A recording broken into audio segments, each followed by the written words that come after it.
जय शनिदेव। शनिवार व्रत कथा। एक समय स्वर्गलोक में सबसे बड़ा कौन के प्रश्न पर 9 ग्रहों में वाद विवाद हो गया। विवाद इतना बढ़ गया कि परस्पर भयंकर युद्ध की स्थिति बन गई। निर्णय के लिए सभी देवता देवराज इंद्र के पास पहुँचे और बोले, हे देवराज, आपको निर्णय करना होगा कि हम में से सबसे बड़ा कौन है। देवताओं का प्रश्न सुनकर देवराज इंद्र उलझन में पड़ गए। इंद्र बोले, मैं इस प्रश्न का उत्तर देने में असमर्थ हूँ। हम सभी पृथ्वी लोक में उज्जैनी नगरी में राजा विक्रमादित्य के पास चलते हैं। देवराज इंद्र सहित सभी ग्रह देवता उज्जैनी नगरी में पहुँचे। महल में पहुंचकर जब देवताओं ने अपने प्रश्न का उत्तर पूछा तो राजा विक्रमादित्य भी कुछ देर के लिए परेशान हो उठे, क्योंकि सभी देवता अपनी अपनी शक्तियों के कारण महान थे। किसी को भी छोटा या बड़ा कह देने से उनके क्रोध के प्रकोप से भयंकर हानि पहुंच सकती थी।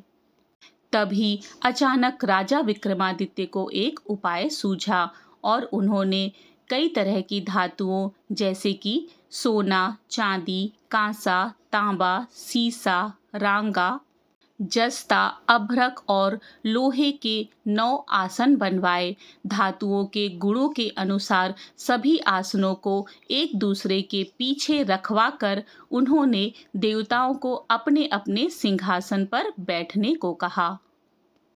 देवताओं के सिंहासन में बैठने के बाद राजा विक्रमादित्य ने कहा, आपका निर्णय तो स्वयं हो गया। जो सबसे पहले सिंहासन पर विराजमान है वही सबसे बड़ा है।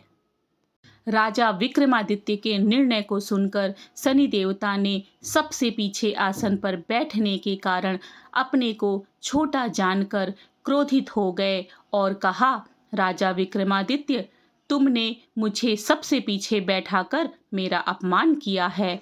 तुम मेरी शक्तियों से परिचित नहीं हो। मैं तुम्हारा सर्वनाश कर दूंगा।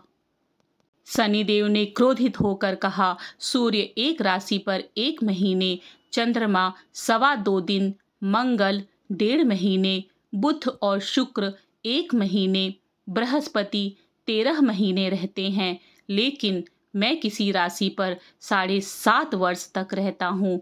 बड़े बड़े देवताओं को मैंने अपने प्रकोप से पीड़ित किया है। भगवान राम को 7.5 के कारण ही वन में जाकर रहना पड़ा और रावण को 7.5 के कारण ही युद्ध में मृत्यु का शिकार बनना पड़ा। राजा, अब तू भी मेरे प्रकोप से नहीं बच सकेगा। इसके बाद अन्य ग्रहों के देवता तो प्रसन्नता के साथ चले गए, परंतु शनिदेव बड़े क्रोध के साथ वहां से विदा हुए। राजा विक्रमादित्य पहले की तरह न्याय करते रहे। उनके राज्य में सभी स्त्री पुरुष बहुत आनंद से जीवन यापन कर रहे थे। कुछ दिन ऐसे ही बीत गए। उधर शनि देवता अपने अपमान को नहीं भूल पा रहे थे। विक्रमादित्य से बदला लेने के लिए एक दिन शनिदेव ने घोड़े के व्यापारी का रूप धारण किया और बहुत से घोड़ों के साथ उज्जैन नगरी पहुंचे। राजा विक्रमादित्य ने राज्य में किसी घोड़े के व्यापारी के आने का समाचार सुना तो अपने अश्वपाल को कुछ घोड़े खरीदने के लिए भेजा। घोड़े बहुत कीमती थे।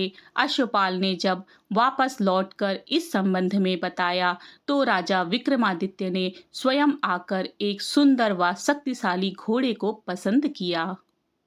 घोड़े की चाल देखने के लिए राजा जब उस घोड़े पर सवार हुए तो वह घोड़ा बिजली की गति से दौड़ पड़ा। तेजी से दौड़ता घोड़ा राजा को एक दूर जंगल में ले गया और फिर राजा को वहां गिराकर जंगल में कहीं गायब हो गया। राजा अपने नगर को लौटने के लिए जंगल में भटकते रहे, लेकिन उन्हें लौटने का कोई रास्ता नहीं मिला। राजा को भूख प्यास लग आई। बहुत घूमने पर उन्हें एक चरवाहा मिला। राजा ने उससे पानी मांगा। पानी पीकर राजा ने उस चरवाहे को अपनी अंगूठी दे दी। फिर उससे रास्ता पूछकर वह जंगल से निकलकर पास के नगर में पहुंचा। राजा ने एक सेठ की दुकान पर बैठकर कुछ देर आराम किया। उस सेठ ने राजा से बातचीत की तो राजा ने उसे बताया कि मैं उज्जैनी नगरी से आया हूँ। राजा के कुछ देर दुकान पर बैठने से सेठ जी की बहुत बिक्री हुई। सेठ ने राजा को बहुत भाग्यवान समझा और खुश होकर उसे अपने घर भोजन के लिए ले गया। सेठ के घर में सोने का एक हार खूंटी पर लटका हुआ था। राजा को उस कमरे में छोड़कर सेठ कुछ देर के लिए बाहर गया। तभी एक आश्चर्यजनक घटना घटी। राजा के देखते ही देखते सोने के उस हार को खूंटी निकल गई जिस पर वह टंगा हुआ था। सेठ ने कमरे में लौटकर हार को गायब देखा तो चोरी का संदेह राजा पर ही किया, क्योंकि उस कमरे में राजा ही अकेला बैठा था। सेठ ने अपने नौकरों से कहा कि इस परदेसी को रस्सियों से बांधकर नगर के राजा के पास ले चलो। जब नगर के राजा ने विक्रमादित्य से हार के बारे में पूछा तो राजा ने बताया कि उसके देखते ही देखते खूंटी ने हार को निगल लिया। इस पर राजा ने क्रोधित होकर चोरी के अपराध में विक्रमादित्य के हाथ पांव काटने का आदेश दे दिया। राजा विक्रमादित्य के हाथ पांव काटकर उसे नगर की सड़क पर छोड़ दिया गया। कुछ दिन के बाद एक तेली उसे उठाकर अपने घर ले गया और उसे अपने कोल्हू पर बिठा दिया। राजा आवाज देकर बैलों को हाँकता रहा। इस तरह तेली का बैल चलता रहा और राजा को भोजन मिलता रहा। शनि के प्रकोप की 7.5 पूरी होने पर वर्षा ऋतु आरंभ हुई। राजा विक्रमादित्य एक रात मेघ मल्हार गा रहे थे। तभी नगर के राजा की लड़की राजकुमारी मोहिनी रथ पर सवार होकर उस तेली के घर के पास से गुजरी। उसने मेघ मल्हार सुना तो उसे बहुत अच्छा लगा और दासी को भेजकर गाने वाले को बुला लाने को कहा। दासी ने लौटकर राजकुमारी को अपंग राजा के बारे में सब कुछ बता दिया। राजकुमारी उसके मेघ मल्हार से बहुत मोहित हुई, अतः उसने सब कुछ जानकर भी अपंग राजा से विवाह करने का निश्चय कर लिया। राजकुमारी ने अपने माता पिता से जब यह बात कही तो वे हैरान रह गए। रानी ने मोहिनी को समझाया, बेटी, तेरे भाग्य में तो किसी राजा की रानी होना लिखा है, फिर तू उस अपंग से विवाह करके अपने पांव पर कुल्हाड़ी क्यों मार रही है। राजकुमारी ने अपनी जिद नहीं छोड़ी। अपनी जिद पूरी कराने के लिए उसने भोजन करना छोड़ दिया और प्राण त्याग देने का निश्चय कर लिया। आखिर राजा रानी को विवश होकर अपंग विक्रमादित्य के साथ राजकुमारी का विवाह करना पड़ा। विवाह के बाद राजा विक्रमादित्य और राजकुमारी तेली के घर में ही रहने लगे। उसी रात स्वप्न में शनिदेव ने राजा से कहा, राजा, तुमने मेरा प्रकोप देख लिया। मैंने तुम्हें अपने अपमान का दंड दिया है। राजा ने शनिदेव से क्षमा करने को कहा और प्रार्थना की, हे शनिदेव, आपने जितना दुख मुझे दिया अन्य किसी को ना देना। शनिदेव ने कुछ सोचकर कहा, राजा, मैं तुम्हारी प्रार्थना स्वीकार करता हूँ। जो कोई स्त्री पुरुष मेरी पूजा करेगा, शनिवार को व्रत करके मेरी व्रत कथा सुनेगा, उस पर मेरी अनुकंपा बनी रहेगी। प्रातःकाल राजा विक्रमादित्य की नींद खुली तो अपने हाथ पांव देखकर राजा को बहुत खुशी हुई। उसने मन ही मन शनिदेव को प्रणाम किया। राजकुमारी भी राजा के हाथ पांव सही सलामत देखकर आश्चर्य में डूब गई। तब राजा विक्रमादित्य ने अपना परिचय देते हुए शनिदेव के प्रकोप की सारी कहानी सुनाई। सेठ को जब इस बात का पता चला तो दौड़ता हुआ तेली के घर पहुंचा और राजा के चरणों में गिरकर क्षमा मांगने लगा। राजा ने उसे क्षमा कर दिया, क्योंकि यह सब तो शनिदेव के प्रकोप के कारण ही हुआ था। सेठ राजा को अपने घर ले गया और उन्हें भोजन कराया। भोजन करते समय वहां एक आश्चर्यजनक घटना घटी। सबके देखते ही देखते उस खूंटी ने हार उगल दिया।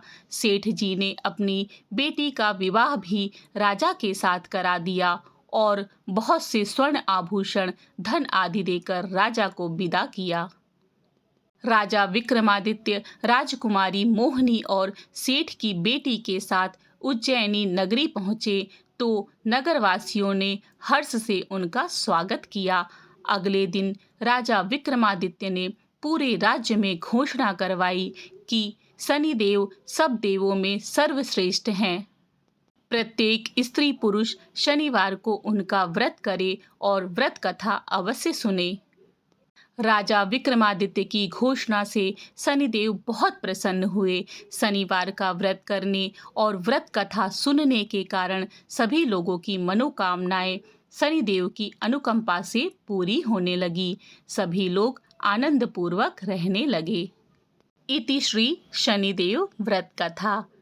कथा के पश्चात शनिदेव का जयकारा लगाकर अवश्य जाएं।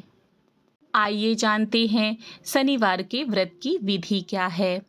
सुबह जल्दी उठकर स्नान करें और व्रत का संकल्प लें।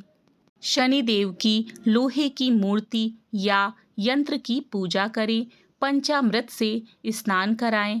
काले वस्त्र, काले तिल, तेल और धूप दीप अर्पित करें। शनि मंत्रों का जाप करें और शनि चालीसा पढ़ें। पीपल के पेड़ को जल चढ़ाएं और सरसों का तेल का दीपक जलाएं। शनि देव को भोग में मीठी पूड़ी और काले उड़द की दाल की खिचड़ी अर्पित करें। शनिदेव की आरती करें और पूजा में हुई गलतियों के लिए क्षमा याचना करें। शाम को उड़द की दाल की खिचड़ी खाकर व्रत का पारण करें। व्रत के अगले दिन स्नान करके पूजा के बाद ही भोजन करें। पीपल के पेड़ की 7 बार परिक्रमा करें। शनि की पूजा के बाद किसी गरीब को भोजन कराएं और दक्षिणा दें। इस दिन काले कुत्ते को भोजन कराएं। शनिदेव की पूजा सूर्योदय से पहले या सूर्यास्त के बाद करें, क्योंकि उस समय पश्चिम दिशा में सूर्य अस्त हो जाते हैं।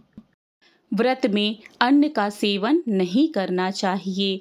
पूजा करते समय साफ सुथरे कपड़े पहनें और स्थान को भी स्वच्छ रखें। शनिदेव को सरसों का तेल प्रिय होता है, इसीलिए पूजा में सरसों के तेल का ही उपयोग करें। काले तिल का उपयोग शनिदेव की पूजा में करें। शनिदेव को काला वस्त्र अर्पित करें। इस तरह से शनिदेव की व्रत कथा और पूजा से संबंधित जानकारी पूर्ण होती है।